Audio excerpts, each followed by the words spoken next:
Le 7-10 Listen anywhere. sur France Inter. Géopolitique, Pierre Aski, bonjour. Bonjour Nicolas. Pierre, vous nous parlez d'un changement significatif aux confins de l'Union européenne. C'est un geste de souveraineté très concret et hautement symbolique. Les 3 États baltes, Estonie, Lettonie et Lituanie, se sont déconnectés samedi du réseau électrique russe et se sont connectés dimanche au réseau européen. Quel grand jour, c'est le geste le plus important dans l'histoire énergétique de la Lituanie indépendante. C'est enthousiasmé le ministère des Affaires étrangères à Vilnius, où Ursula von der Leyen, la présidente de la Commission européenne, est venue participer hier à l'événement. Ça fait plus de 3 décennies que les États baltes ont retrouvé leur indépendance, après avoir été absorbés au sein de l'Union soviétique au début de la Seconde Guerre mondiale. Depuis, ils ont adhéré à l'Union européenne et à l'OTAN et ont coupé progressivement les liens avec leur ancien occupant. Mais l'invasion de l'Ukraine, il y a bientôt 3 ans, les a convaincus d'achever la séparation, en particulier sur l'énergie, possible moyen de pression sur eux.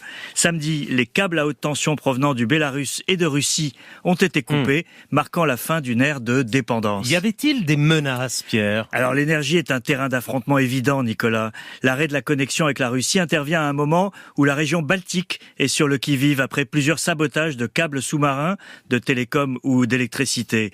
À tel point que l'OTAN vient de lancer une opération spéciale de surveillance des câbles qui sillonnent le fond de la mer, une opération baptisée Sentinelle de la Baltique, à laquelle participe la marine française. Pour la Russie, la décision des États baltes a un double impact. Le premier est évidemment de compléter la rupture avec l'Europe dans le domaine énergétique. Avant l'invasion de l'Ukraine, la Russie était le premier fournisseur de gaz d'une bonne partie de l'Europe.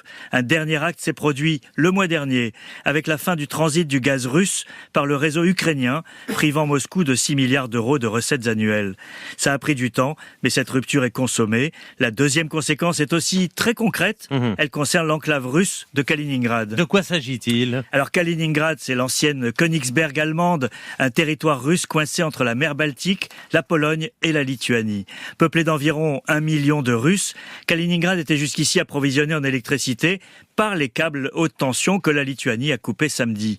Kaliningrad doit désormais produire sa propre électricité et a construit plusieurs centrales à gaz depuis le préavis lituanien pour se préparer à cette échéance.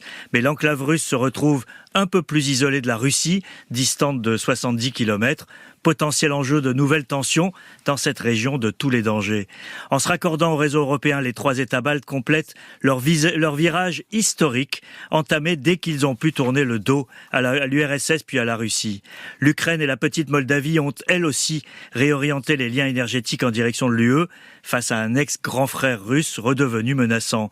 Sans faire beaucoup de bruit, cette Europe-là se construit et s'intègre progressivement. C'est une des conséquences de la décision fatidique de Poutine d'envahir l'Ukraine, une perte sèche pour la Russie. Merci, Pierre Aski.